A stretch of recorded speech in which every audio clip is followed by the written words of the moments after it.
Alright guys, TacticalRab again. I hope you're doing well and enjoying your day so far. The first day of the Major in Dallas has officially arrived. 4 massive matchups today in the winners bracket. Who's going to win? Who's going to give themselves a good chance to win this tournament? And whose chances might be over before they have even begun? FormaL gives some thoughts on OpTic's run. He thinks they'll beat the Falcons after that. Who knows? The OpTic guys themselves, especially Mercules and Dashy, giving their perspective on how prepared they are for the weekend. And Mercules is all business, as you might expect. Very much enjoy your thoughts in the comments. Hit the like button if you enjoy. Subscribe if you're new as always. I would greatly appreciate it. Many people that were affected by some of the travel difficulties getting here to Dallas over the last couple of days have done so successfully. I think Zuma got a flight cancelled yesterday.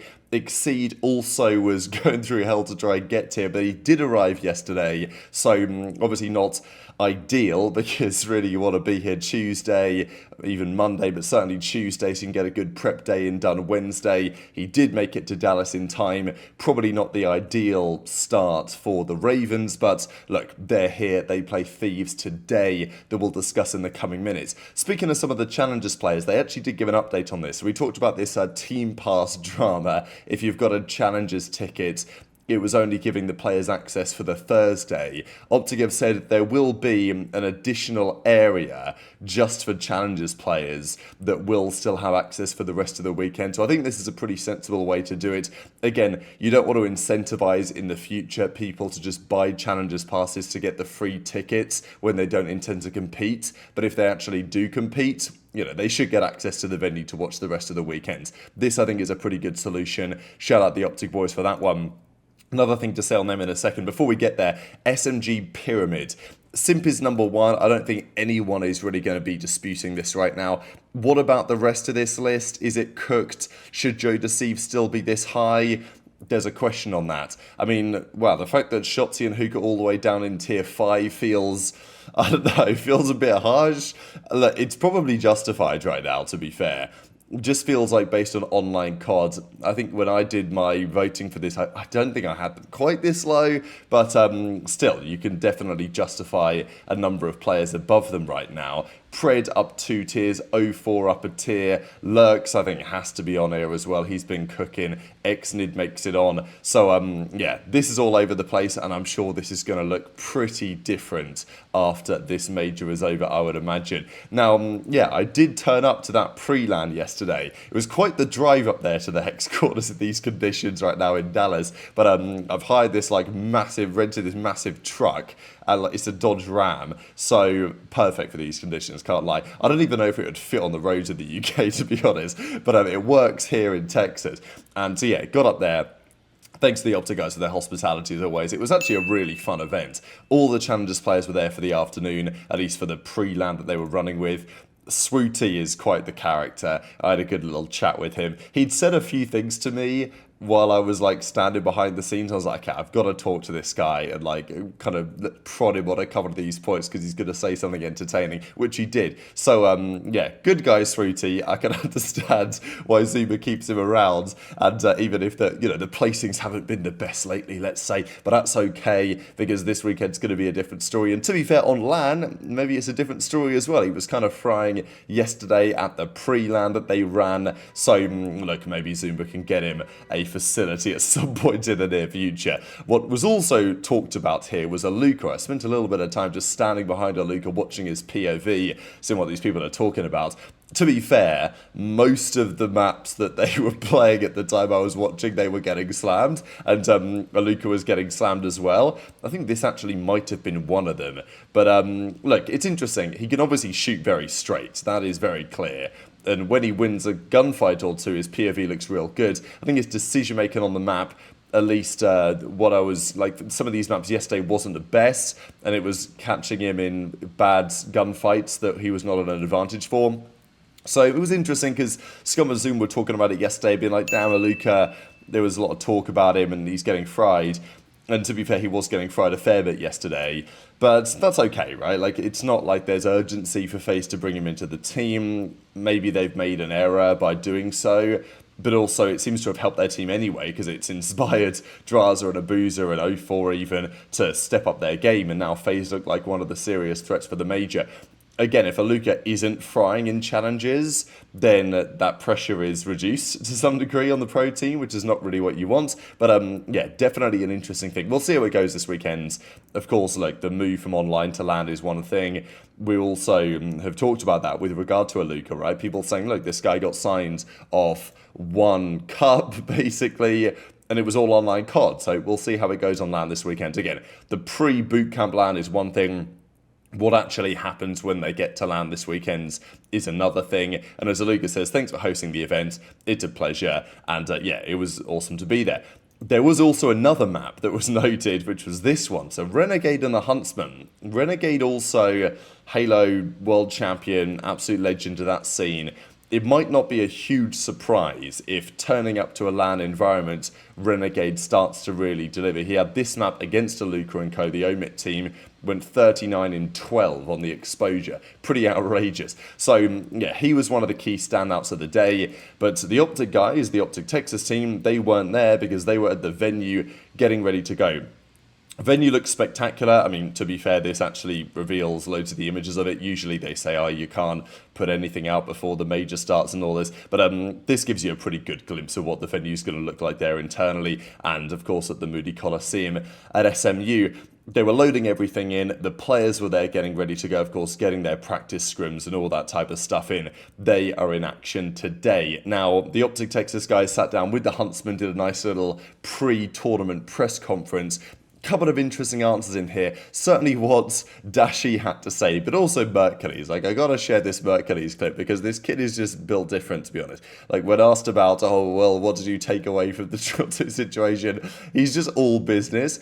And I think you can tell about Merc's personality, especially what's happened in recent weeks. Dashy saying that Mercules called out one of his plays, said it was unacceptable, all that type of stuff. Is like, look, he is here to try and win, and anything short of that will be a failure. I mean, you got to forget, or you can't forget, Merc's record, his average placing in tournament is like seconds, right?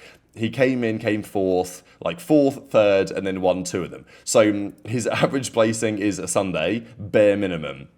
Merc's never not made a Sunday, right? And like that's a pretty record that he wants to uphold. But also his average placing is better than Simp's was at this time in his career. So Merc wants to keep that up, right? At least on some level. And I think this weekend OpTic will, look, it's going to be a challenge to get to Sunday for all of the teams. The bracket is so competitive. But I think they can do it. FormaL says he thinks they'll beat the Falcons. The question then becomes, if they want to win the tournament, what happens in the next round? Brandon, not to bring this up again, but you are the oldest player in the league. Has that hit you at all, or do you still feel like young and hungry and like an up-and-comer, like you're in the BO3 days, or like are you embracing the unk role a little bit?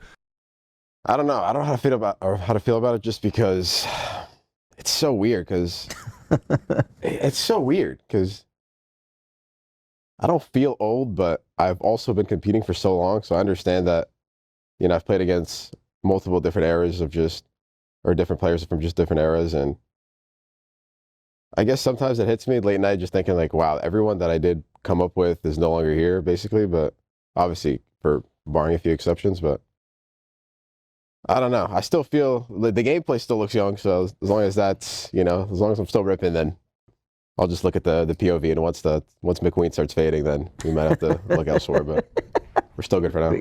For Mason, obviously a year ago you were grinding in Challengers. You got the last minute call to sub in for Toronto.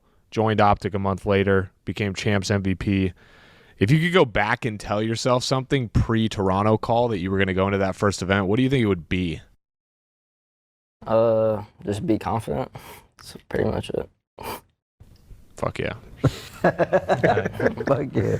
Let's go. And then also a follow-up for Mason. Obviously, this is your second full season and front to back at the CDL level.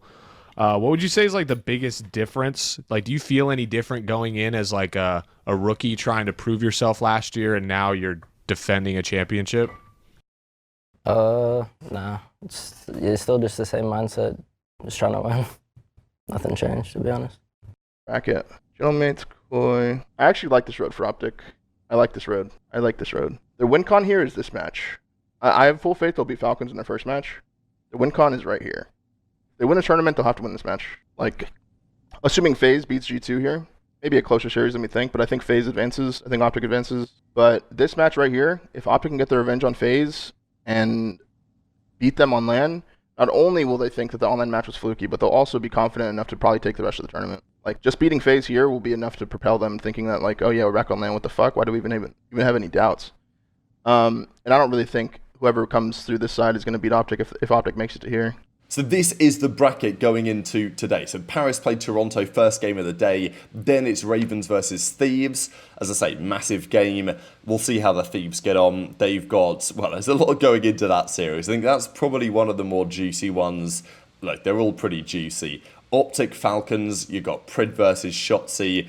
You got Celium versus Dashy, right? Like, there's so many interesting storylines in that series alone. Falcons, of course, looked real good online in recent weeks. Can they convert that? I think FormaL makes an interesting perspective to say, look, he thinks that OpTic on LAN, it should be a bit of a different story. If they can bring the confidence that they've, had before for good reason, they can certainly turn it around. Falcons have looked good online. I don't think it's going to be an easy series, really. Any of these series should not be easy today for any of the teams. But if OpTic get the job done and FaZe win against G2, which they're expected to do, again, it's far from a guaranteed result, that one, because G2 beat them online not long ago. But also in that series, FaZe allowed through the Colossus hardpoint. I don't imagine many teams are going to play G2 on Colossus Hardpoint this weekend. So, if you get that out of there. Of course, like, G2 are also good at other maps as well. It's just they're super comfortable on Cremp losses. So, it would always not be the best idea to play them on it, you would think. And Toronto did that, got 3-0'd. FaZe did that, got 3-1'd. So, probably that won't happen again this time, but I guess we'll see. So, FaZe play G2. Yeah, FaZe are the favourites in that one. I guess the most clear-cut series in theory should be the Paris-Toronto one, because that's first seed versus 8th seed. But that's far easier said than actually executed on. That Toronto team, again, at some point every year they always are a bit of a force, and it's Insight, CleanX, ReeaL and JoeDeceives. I mean, on paper is a pretty damn nice team. Yeah, they've been struggling online in recent weeks, but Paris, could they be vulnerable? Who knows? They're certainly the favourites for that series. Ravens Thieves, probably the one I'm most looking forward to, really, because there's so many interesting storylines there. We know some of the comments from Scrap after they lost the other day in the round 11, and like, look, on LAN, the implication anyway was, on LAN it's going to be a bit of a different story. Well, we're going to find out today. Now, Exceed only arrived yesterday, so probably, as I say, not the ideal prep for the Ravens. But also for the Ravens side, they are playing all over the world. They've got guys East Coast. They've got, I think, Nero's playing on like cable or something. You've got, obviously, Exceed's playing out of California. Now, that could be good or bad. Of course, the team will say, well, we're not together. That's a disadvantage. Our internet isn't as good because we're all spread out, so that's a disadvantage.